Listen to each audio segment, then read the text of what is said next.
All right, let's talk about fish monsters, and Nazis, and the gig economy in Britain. Cheers. Welcome back, everybody, to me talking about books, and not just any books, but today we'll be talking about The Sunken Land Begins to Rise Again by M. John Harrison from 2020, and it is quite the book, to put it mildly. So, as always, we'll do the thing that I do, which is I'll give you a quick synopsis on why you should read the book and what it is about and possible trigger warnings and all of that stuff. And then you go and read the book because it's really, really short. And I have a bit of a beer. And then we talk about themes and stuff like that that may involve spoilers. So you are forewarned. If you don't care about spoilers, you can just listen to the whole thing or watch the whole thing. If you are careful with spoilers, you go and buy the book now and you read it. It's not that long, seriously. It's, 300 pages, maybe? Something like that. So, let's get started, shall we? The Sunken Land Begins to Rise Again is a novel by M. John Harrison, whom you may know from other books like the Viriconium collection of stories, or, of course, the Light and its follow-ups science fiction stories, or, all kinds of other stuff that he's written over the years. He's certainly one of the more interesting, more varied authors when it comes to British speculative and all-around fiction. He's not hard. He's not easy to sort of box into any genre, and that's kind of the point here. And The Sunken Land Begins to Rise Again is his second to last novel. He wrote a sort of fictionalized autobiography last year that I still have to read.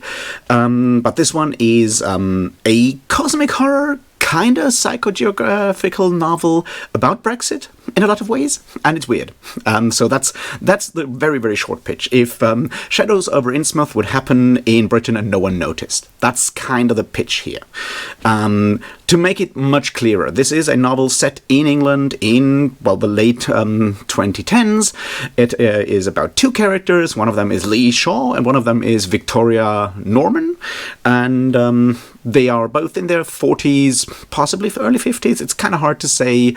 Middle-aged, and they're both a bit aimless. And Victoria moves out into Shropshire and takes over her deceased mother's house and tries to renovate it and all of that stuff. And Lee, is sort of drifting in London after a crisis, is trying to find his footing again and come back to some kind of jobs after working in the IT industry before that. They both meet very interesting people, and some strange things are happening around them. And they sometimes keep in contact and sometimes they don't, and that's roughly it. I would recommend you to read this book if you are someone who is able to read or interested in reading what you might call postmodern fiction. There is not that much of a very fast-paced plot or anything going on in that regard. If you are reliant on that, this is not the kind of book you will enjoy. If you like character studies of people that have completely lost their way, if you like more books that make the landscape or the city, the geography in general, one of the main characters of a novel in a lot of ways, this is exactly the kind of book you want to read. If you want to see what you can do with themes of cosmic horror and so forth in a more contemporary political way, this is also very much the book you want to read. If you want to see just incredibly beautiful prose written by someone who knows exactly what they're doing and uses every single word to its maximum effect, then you've got to read this book. It's incredibly well written in that regard already. Beyond that, if you want books to give you clear answers, this is not the book for you. If you want to leave a book behind afterwards and think about it for months and never fully grapple with it, and always grapple with it, never fully get any results, and go back and it's holy shit, this is all very disturbing, this is very haunted, this is very haunting, it's very unsettling in a lot of ways. If that's the kind of book you want to read, and looking outside of the window with, the weather being the way it is at the moment, it hits really hard in autumn. So don't expect anything happy happening in this book either. It's about lost people getting more lost, and maybe no way out of all this feeling lost that is so much part of our postmodern condition that we are all struggling with. So it's a fun kind of read, I would say. I think it's really important to read that kind of book just to see what is possible with the medium of speculative fiction, with the medium of cosmic horror in particular, but it is certainly not an easy read. So be forewarned, and now go and read the fucking book, because you really, really should too. It's really good. I don't give stars or anything, but this is really high art, and it did not win that fucking Goldsmith Prize for nothing, right? So go read the book, and I'll have a bit of a beer, and then we'll talk about details and spoilers and stuff. So let's do that, right?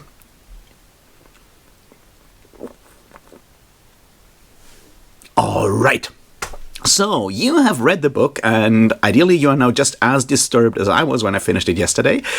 So, let's, talk about the things that I feel are important about this and why this is such a masterclass of a novel in so many ways.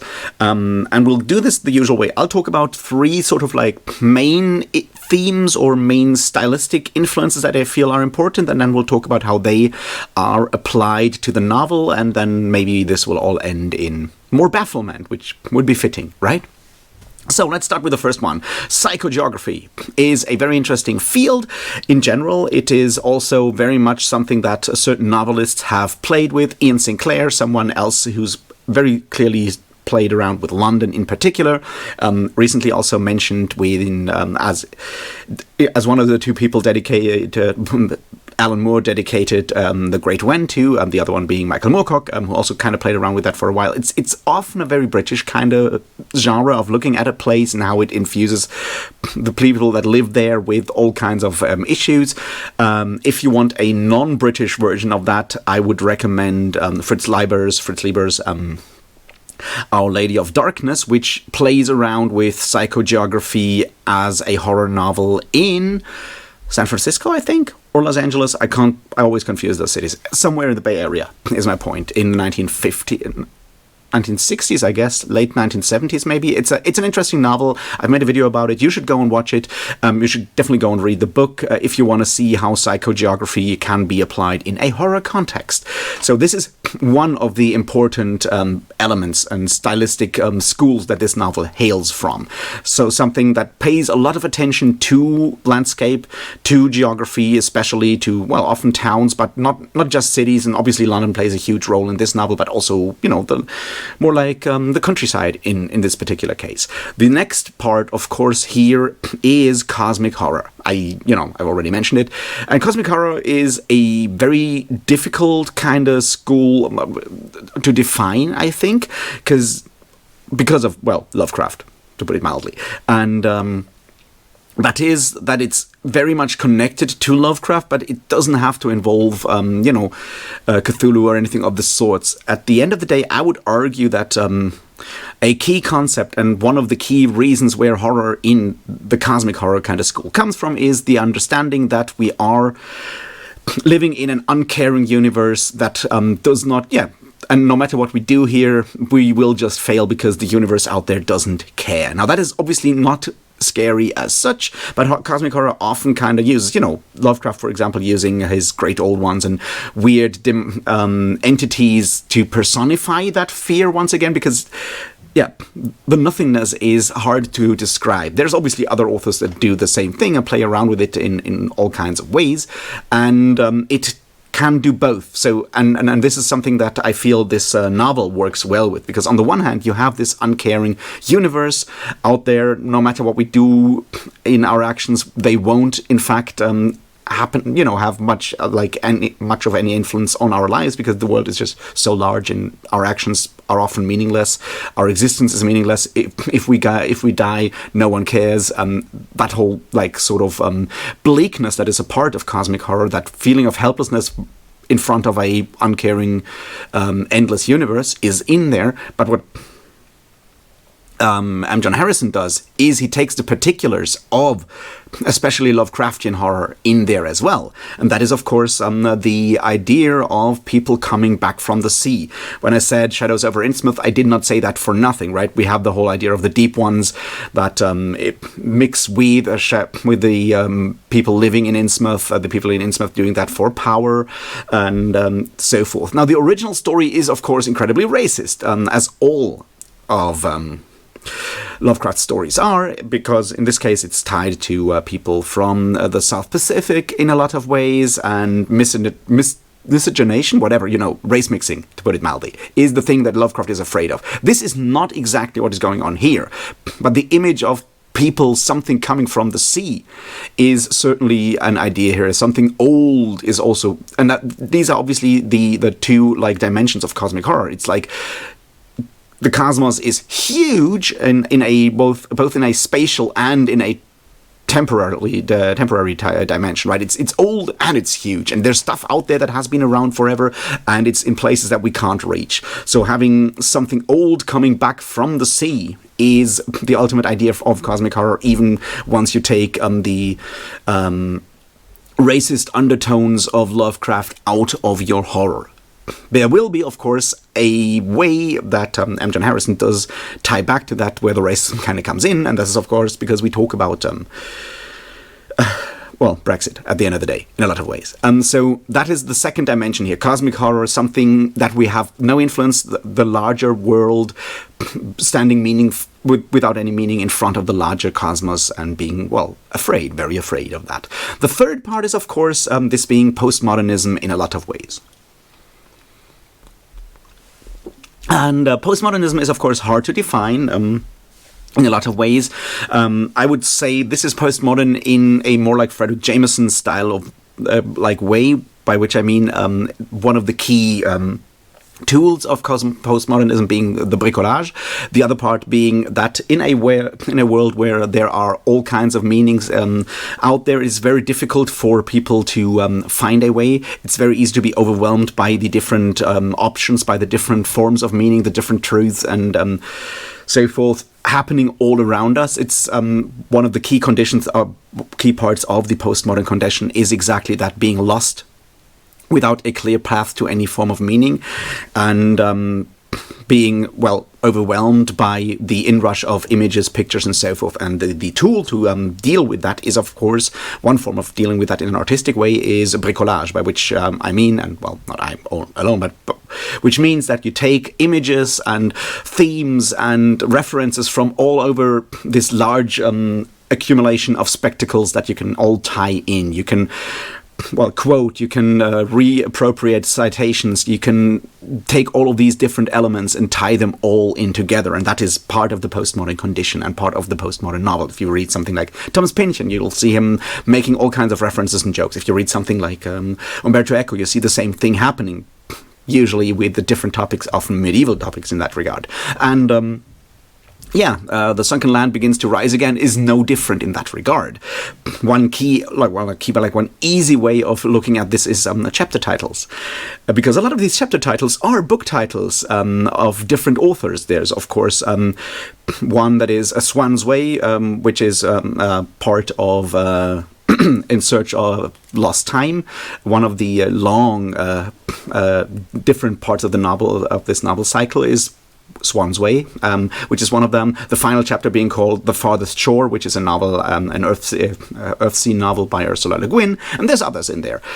So taking all of these, also switching it up with, quotes from what you might call ad copy, from different forms of advertisement, switching it up with all of these elements. That's what we might call bricolage, and we can hopefully create some semblance of meaning through using these for composing these, contrasting these against each other, and that is something that M. John Harrison is doing a lot in here. And that, I think, are the three sort of schools that come together, and I think it's important to have all three in here to create that meaning, and that is the first part. Now the question is, what is this about, and why are we here?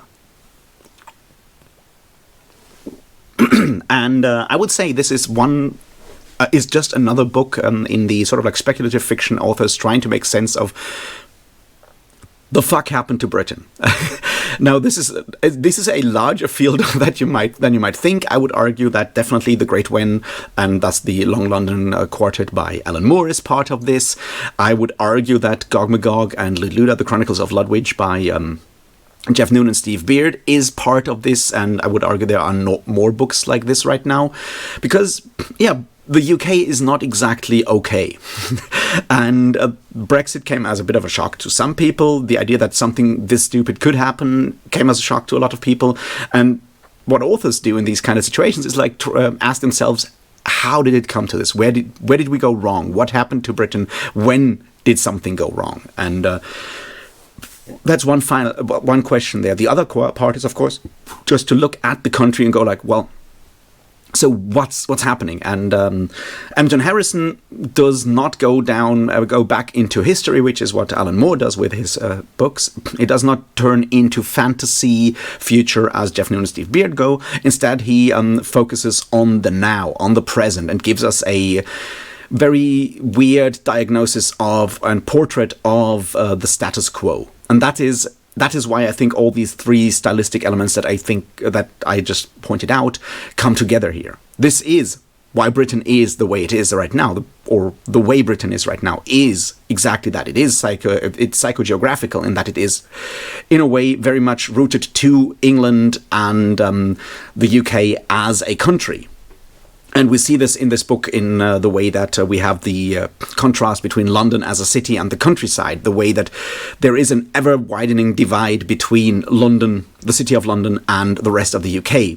And that is something that if you look at UK politics in a lot of ways, you see this, right? London voted all against Brexit. The rest of the countryside voted more for it in a lot of ways. So there is, the way that the economy has changed over the years, over time, where London has become this almost like a state within the state, right? So psychogeography is important here, and looking at both the sort of hyperactive, neoliberal, late-stage capitalist version of London that Shaw wanders through, that Lee Shaw, he constantly calls him Shaw, so I'll just stick with Shaw for a while, right? Shaw wanders through is exactly that. You have all the pubs, you have all these people that are either up and coming, presenting wealth, being somewhere in finance, or you have the people that are sort of left behind and work ever weirder places in the gig economy, like Shaw, who works as a programmer, I assume, or something in the IT industry that has been turned into more and more gig industry. You have all these versions of what you might call hipsters and so forth, in this restless city that have completely lost contact to the rest of the world. And we see this in those scenes when Shaw and Tim, his employer, whatever else he may be, wander together through the greens and see all the kids showcasing their new clothes and everything, and everyone is driving Maseratis and different expensive cars. This is London. And then we see Victoria, on the other hand, and the psychogeography around her moving out to Shropshire to take over her mother's house. And we see this place that has basically been frozen in time somewhere in the 60s or 70s, possibly, if not earlier or later, with all these old people that have completely lost meaning, that are still reliving things back when they were still part of the country, personified, but in a lot of ways like symbolized by the places she goes to. She goes to antiquity markets. She goes to this old castle kind of place to buy roses, which is owned by incredibly rich people, but they don't spend their time here, right? They go to somewhere in Saudi Arabia or Qatar or wherever it was during the winter to flee London. It is all heritage sites and people that are left behind in a lot of ways, and that psychogeography kind of creeps in a lot of ways, which is why the water babies and the people coming from the sea in a lot of ways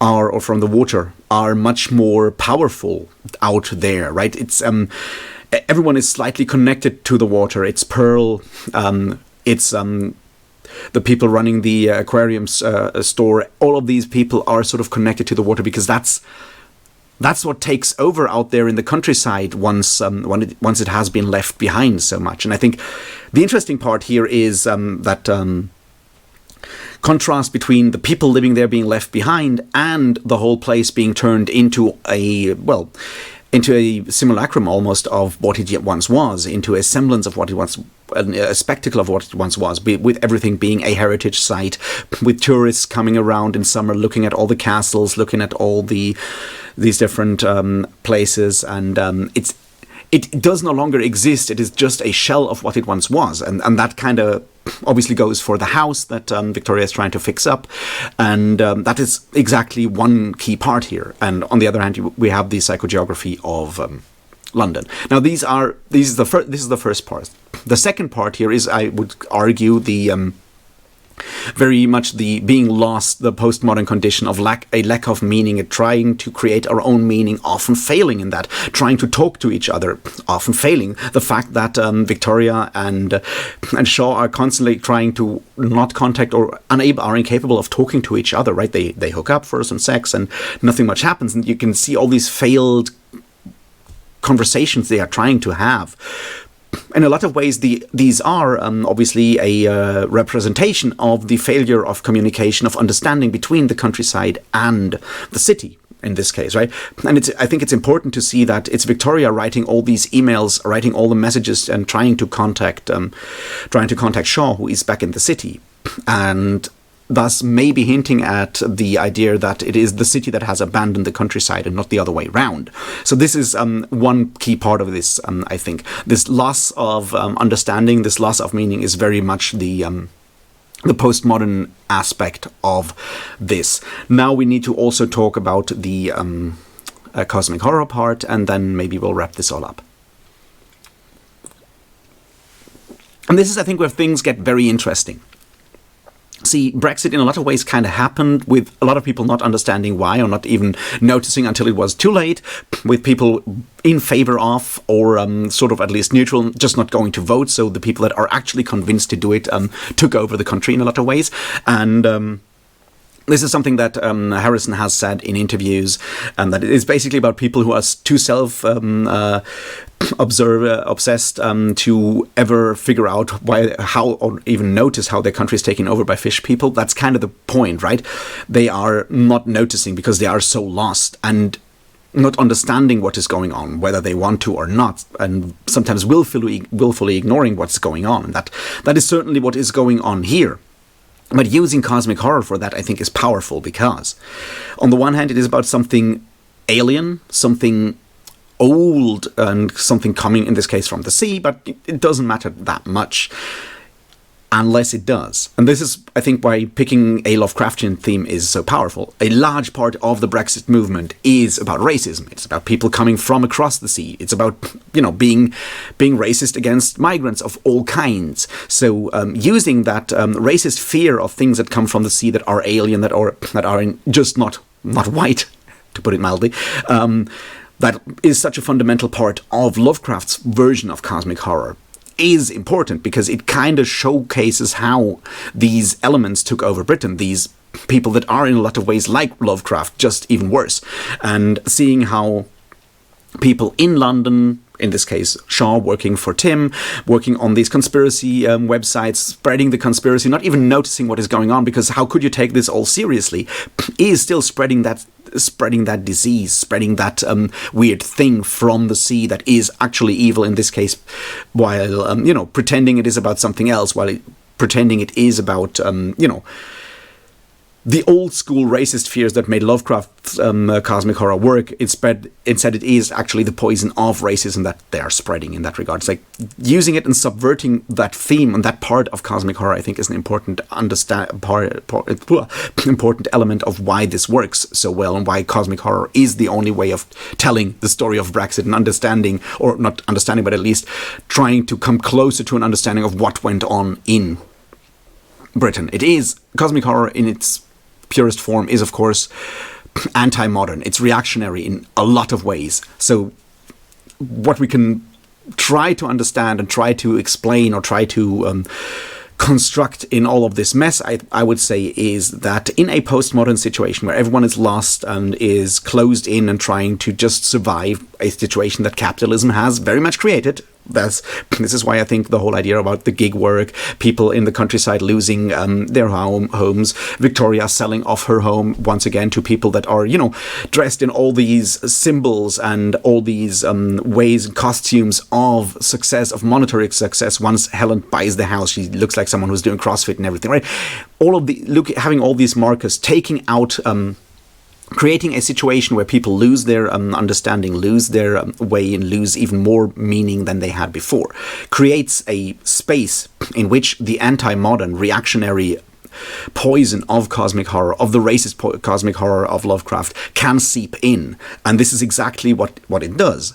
So setting up a postmodern situation, informed by the psychogeography of Britain, the stark division between the city and the countryside, leaves room for cosmic horror to grow and fester and seep in. And that is exactly what happens here. And then the question is, of course, what do we do with all of that? I wish I knew. Now, this is I think, the diagnosis of the state of the UK as written by M. John Harrison. The question is there any way out of that? The answer is probably not. Time is moving incredibly fast. As Shaw's mother always says, it's the days they go by so fast and we lose track. It's very easy to see that it's all moving too fast. It's very difficult to keep up with it.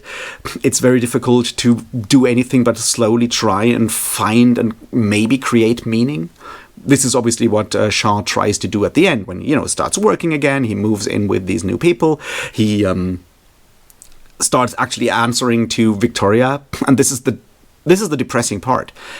Shaw tries to keep a renew contact with the countryside, renew contact with Victoria once Victoria, as we know, is dead, committed suicide.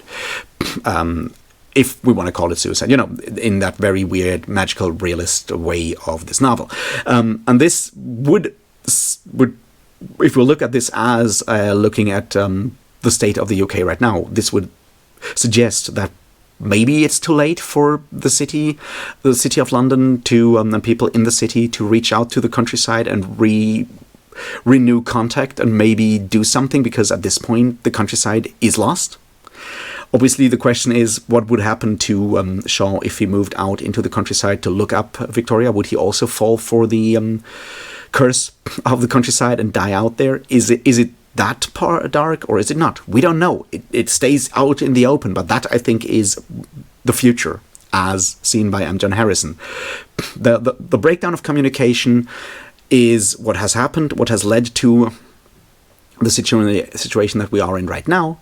And the future is confusing and dark and weird, but we certainly need to talk to each other more. We need to create meaning. We need to actually move forward in that regard. That is the underlying, good hope if we actually take that warning that I think this novel is. All right, that's a lot of words about a book that is really hard to talk about. I hope you've read the book. If you have, let me know what you think down in the comments. I would love to hear from you. If you haven't read the book, also talk to me in the comments. I would also love to hear from you. Maybe give it a like. Maybe subscribe to the channel. Maybe, I don't know, share it with a friend. Do all these wonderful things. There's a Patreon if you feel like it. I'll see you very soon when I talk about something else, I hope. And until then, thanks and cheers.